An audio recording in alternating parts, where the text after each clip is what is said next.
Okay, I deserve that. Oh, good morning, everybody. We are back in the saddle again. The reason we're out here today is we're going to be demoing this traditional spinner spreader to Shane because he wants to just see what the other options are. He currently runs that yellow guy right there. Now, ignore the fact that it's yellow, but look at the back. See how it's got an air boom on it?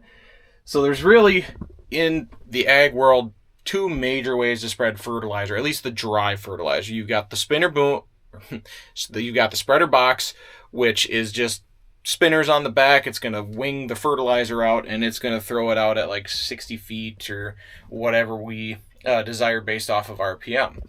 Where that guy, it has booms that fold out off the back. Those booms are what deliver the product via air. So there's a big fan on the back. It shoves it through the tubes, and then you've got little delivery points where it dumps out on the ground. So you have to consistently spread at a specific width. This one, we have a little bit more flexibility, not a ton, but enough where we can mess with different widths. They say that a dry spinner like this, it's a little bit more of a simple creature. You can get more done as far as productivity per hour goes because you're just flinging it out there. With that one, you're going to have a little bit less productivity because of your width, and then because you're delivering through air, if those tubes plug, they can be a little bit more of a maintenance item that you have to pay attention to. But because you have the booms, you are directly placing the amount of product that you want between each dump point, so it's a little bit more accurate, or can be a little bit more accurate if it's calibrated correctly. And you get half-width disconnect section control, where this particular spinner does not have any kind of section control, so it's spreading the entire width all the time. There's pros and cons to both systems, and today we're going to take a look at both units, see which ones are going to do better for this customer. Trevor's here now, by the way. So we went through the preliminary walk around the machine. We also got Jared here. He is our product specialist on spreaders, sprayers, pretty much anything application equipment goes. So because this is a new machine, we're going to verify that everything is accurate and correct. The first piece of that is doing a catch test.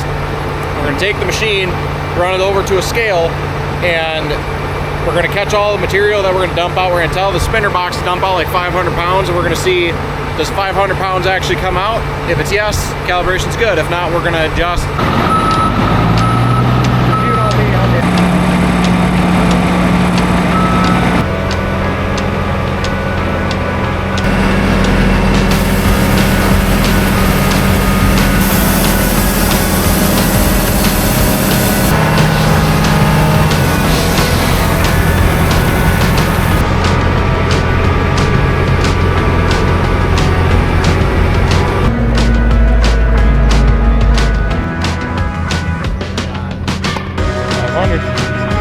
So now we got the spreader calibrated for how much actually dumps out of each bin. So both bins, when we say we're dumping out 500 pounds, actually dumps out 500 pounds. Now we get to go to the field and we're going to check our spread pattern. So the other piece of this is now we know we can accurately get the right amount out, but we need to spread it evenly across the field. Now, if we don't do that, we're going to have highs and lows, and that's not what we're after. We're after uniformity. We're back out to the field now. We've got the machine over there. We're just gonna let that one sit for now. We're waiting on the rogator to come back now. What we're gonna do is we're gonna do that pan test that we talked about a little bit earlier. See what the variability is there. Maybe make some adjustments on that. We can go set that up now. You know, and you get these god-awful humid days and the rope's got little markers on it. That's where we put the pans, which should come out to every other row. They do leave a gap. The blue is your center. They leave a spot here for wheels. Otherwise, you're going to run them over. We don't need that. Understandable. Nope. You just line up with your boom on this row. I got them 70 feet wide, so we'll see.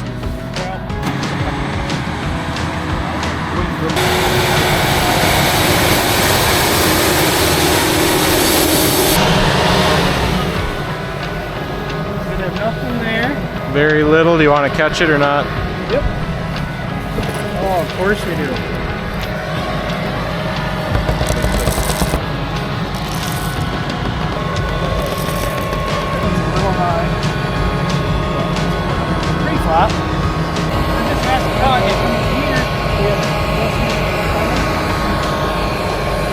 So we ran the pan test and it was extremely uniform across the whole thing. Now keep in mind, this is not a yellow versus green argument. This is the style of spreader that we're checking. The airflow versus the dry spinner.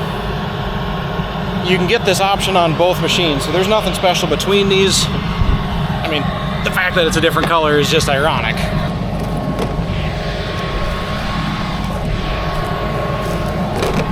We're gonna set it up at 100 feet now and check for overlap and drift and all that fun stuff. They're gonna keep spreading with the yellow machine while we play with the green machine. We've got our pans out here, so there's two adjustments we're looking at, is our spinner speed Yep. and our fan frame position. Okay. Spinner speed's gonna set our width of our pattern. And you're talking how close to the chassis or how far away from the chassis is. That's the fan frame. That's position. your fan frame. Okay. That moves the whole spinner assembly forwards and backwards. Yep. So it's where the fertilizer falls and hits the spinners. So that's gonna determine the wave inside the pattern. Yep. The speed is gonna determine our width. Okay. And we are a target for 80 feet is what we're going to try to accomplish. Yep, that's what we're shooting for today. Okay.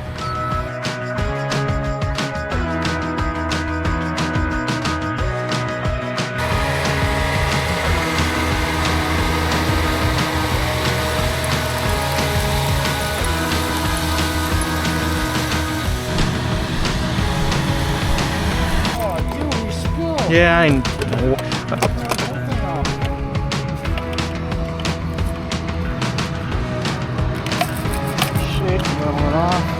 So we're very high here. Yep. And Just in the... you know, we want to start seeing that taper at 70. So it should be like 3/4 rate, half rate, quarter. Yep. So we're a little wide. So we're gonna lower our spinner speed.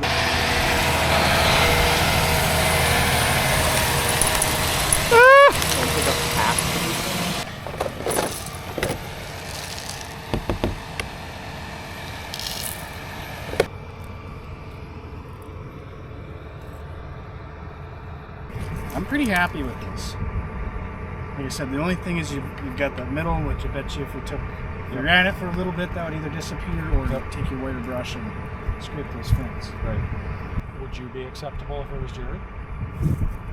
Knowing what I know about new machines, yes. Like I said, that's the only one that's kind of annoying. Yeah. All right. You're a good Vanna White. Thanks. You don't even know who that is, do you? I do, but I can't think of it right now. Wheel of Fortune. The letters? Okay, I deserve that.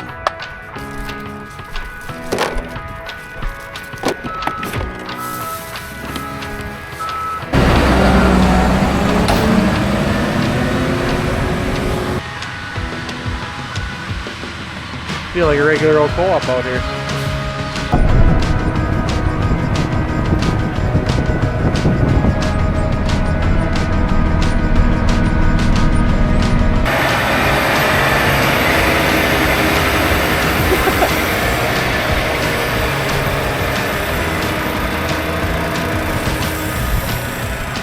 Okay, he's done. He's out of here.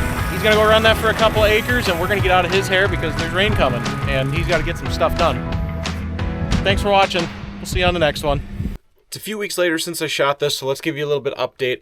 When the customer went and ran the dry spinner, he can confirm that he definitely had more productivity as far as acres an hour from the dry spinner versus to his current dry boom spreader. Now the boom spreader, it is a little bit more accurate, let's say, because he's got a lot of point rows and a lot of odd shaped fields, so he's got a little bit more flexibility with section control, being able to shut that spreader off for half of the spread width, whereas with that spinner it's going to over apply in some scenarios when you get into those odd triangle shaped fields and you just don't have a choice to spread it all. You're going to have to overlap a little bit. So we'll see what it's like when the corn crop is harvested, which one, if any of them, gave a yield bump or yield drag on either of the crops. But now he knows he can make decisions based off of his productivity numbers and based off of his yield when it comes back in. Maybe he'll be in a dry spinner. Maybe he's going to go to another air boom. Time will tell. Thank you again for watching, guys.